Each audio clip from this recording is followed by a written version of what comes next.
Police इनकी गिरफ्तारी के लिए गई, वहाँ फायरिंग का तबादला हुआ। तो उसमें जो 5 मुलजमान हैं वो हलाक हो गए। जो इनसे ऑन स्पॉट जो रिकवरीज हुई उसमें एक SMG थी, 4 पिस्टल थे। तो इन दैट केस आपको लगे कि कोई भी शख्स मशकूक है, फौरी आप बैंक इंतजामिया को भी इन्फॉर्म कर सकते हैं। आप 15 पे कॉल करके पुलिस को भी इन्फॉर्म कर सकते हैं। पुलिस फौरी आपकी मदद के लिए वहाँ पहुँचेगी, बेशक वो मशकूक आदमी हो। यकीनन कराची में जब आप बैंक में रकम जमा करवाने जा रहे हों या बैंक से रकम निकलवा कर अपनी मंजिल की जानिब जाना चाह रहे हों, तो आपके दिल में खौफ और जहन में ये ख्याल आता है कि कोई ना कोई मेरा ताक़ुब कर रहा है और मुझसे ये रकम या जो भी ट्रांजैक्शन आपने की है वो छीन ली जाएगी। तो इसी खौफ को कम करने के लिए डिस्ट्रिक्ट सेंट्रल ने एक कार्रवाई की है। वो कार्रवाई ये कि गुज़िश्ता शब 5 ऐसे डकैतों को मारा जो कि ज़्यादातर इस तरह की सरगर्मियों में मुलव्विस रहे हैं। ये तमाम तर जो गैंग था, जिसको गैंग का नाम दिया जाए तो गलत ना होगा, वो क्या कार्रवाइयाँ करता था और पुलिस ने कैसे इनको आइडेंटिफाई किया और किस तरह तमाम तर कार्रवाई की, उसी को जानने के लिए हमारे साथ मौजूद हैं SSP सेंट्रल डॉक्टर इमरान साहब। सर, ये कहना गलत तो नहीं होगा कि ये 5 डकैत जो आपने जहन्नुम वासिल किए हैं, ये एक मुनज़्ज़म गैंग था? जी बिल्कुल, ये एक बड़ा ही हाई प्रोफाइल बैनुल सूबाई गैंग था और इनका ख़ास तौर पर, जैसे आपने इंट्रो में बताया, कि ये उन शहरियों को टारगेट करते थे, अपनी वारदात का निशाना बनाते थे कि जो लोग बैंक में जाके अपनी कैश वहाँ से विड्रॉ करके, चाहे वो अपने का कारोबार वाली जगह पे जा रहा है, चाहे वो घर वाली जगह पे जा रहे हैं, तो वहाँ पे इस गैंग के जो मुलज़मान हैं वो वहाँ पे रह के इनकी इन्फॉर्मेशन भी गैदर करना, वहाँ इनकी रैकी करना और फिर पूरे एक मुनज़्ज़म तरीके से उस शहरी को फॉलो करके उनसे उनकी जो रकम है उसको छीन लेना।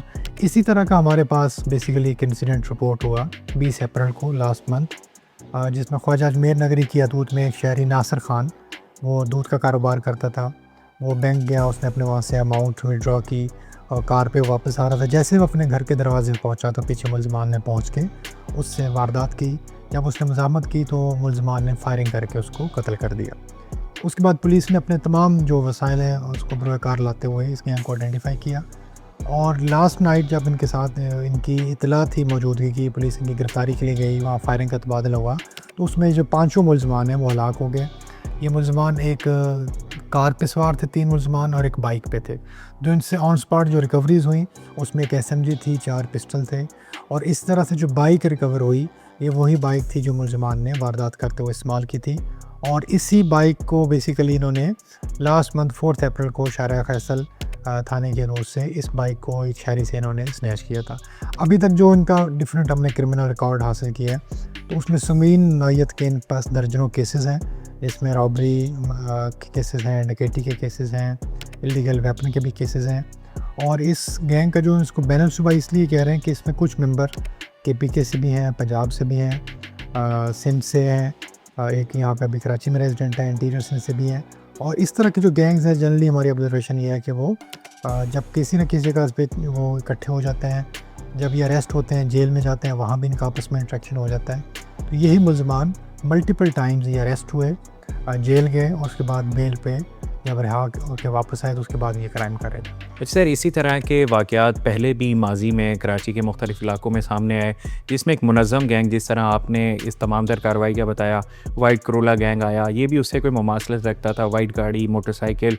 तो ये तमाम तर जो कार्रवाई करते हैं, क्या मैपिंग होती है इनकी? किस तरीके से एक बैंक में जो वारदात होती है आप इन्वेस्टिगेट करते हैं तो क्या पता लगता है? क्या कोई शख्स बाहर से ही देखता है कि इसके पास पैसे हैं और वो उससे छीन लेता है? ये क्या तमाम तर कार्रवाई? देखिए, ये बड़े एक मुनज़्ज़म तरीके से ये इस तरह की वारदात करते हैं। जनरली ये एक से ज़्यादा गाड़ी पे होते हैं, एक उसमें कार होती है, एक बाइक पे होती है। कुछ लोग कार में बैठ के बाहर वेट कर रहे होते हैं, कुछ बाइक पे होते हैं। इनमें से एटलीस्ट 1 या 2 मुलज़मान ऐसे होते हैं जो बैंक में जाते हैं, वहाँ पे ऑब्ज़र्व करते हैं। वो किसी न किसी जो बैंक की ट्रांजैक्शन के बहाने से वहाँ जाते हैं, अपना आजकल जैसे टोकन सिस्टम में तो वो टोकन भी शुक्रवा लेते हैं। लेकिन मोस्टली वो ये कोशिश करते हैं, जो हमारी इन्वेस्टिगेशन की फाइंडिंग है, कि अपनी आइडेंटिटी को वो वहाँ पे छुपाने की कोशिश करते हैं। जैसे कि अपना ID कार्ड ना देना, अपना मोबाइल नंबर ना देना, या इस तरह की ट्रांजैक्शन ना करना जिस पे उनका रिकॉर्ड आ जाए, आइडेंटिफाई हो जाए कि ये कौन था। तो वो जनरली टोकन इशू करवा लिया, मुख्तलिफ काउंटर्स पे विज़िट कर लिया, या कोई ऐसी चीज़ ले गए कि उस बैंक के अलावा कोई और चेक ले गए, सो दैट कि वो अपनी आइडेंटिटी को वहाँ कंसील करने की कोशिश करते हैं। तो इस केस में भी जैसे हमने सीसीटीवी में देखा कि वो मुलज़मान जो दो थे वो वहाँ पे फिर रहे थे और वो इर्द गिर्द के माहौल पर नज़र रख के वो देखते हैं कि कौन आया है बंदा और कैशियर अकाउंट से जो अमाउंट लेके निकलते हैं तो फिर इसको वो मार्क कर लेते हैं और अपने जो साथी उनके बाहर वेट कर रहे होते हैं उनको जस्ट वो फिर दिखा देते हैं। वो साथी फिर चाहे कार पे या स्पेशली बाइक पे ख़ास तौर पर वो उनका पीछा करते हैं क्योंकि वारदात करने के बाद उनको फ़रार होने के लिए बाइक में ज़्यादा आसानी रहती है। अच्छा, इसमें ख़ास तौर पर आपने जिक्र किया कि जो बैंक के अंदर जो शख्स होता है, जो भी इस तरह का जराइम पेशा शख्स होता है, उसका अहम किरदार होता है जिसको शायद टचर का नाम भी दिया जाता है, जो कि तमाम तर मैपिंग करता है इस तमाम तर वारदात की। अब अगर शहरियों ने, क्योंकि गोया कि पुलिस की ज़िम्मेदारी है लॉ एंड ऑर्डर को बेहतर बनाना शहर में और यकीनन इन वारदातों में कमी आनी चाहिए, लेकिन अगर एक आम शहरी जो कि बैंक जाएगा भी अपनी रकम जमा करवाने या रकम लेने, वो इनकी जो मैपिंग होती है जो टचर की और मुलज़मान की, उसको कैसे ब्रेक करे, क्या एहतियाती तदाबीर हासिल करे जिसको उनको अपनाए कि जिससे तमाम तर वारदात से बचा जा सके? जी देखिए, पुलिस की बिल्कुल अपनी ज़िम्मेदारी है क्राइम की प्रिवेंशन, डिटेक्शन, इस तरह से मुलज़मान की गिरफ़्तारी, लेकिन उसके साथ साथ जैसे आपने मेंशन किया कि शहरी की हैसियत से अगर हम बैंक में जाते हैं और इस चीज़ का अगर हमें डर खौफ होता है कोई, तो जनरल एक आप उसको एहतियाती तदाबीर कह सकते हैं कि वो कौन सी हो सकती हैं।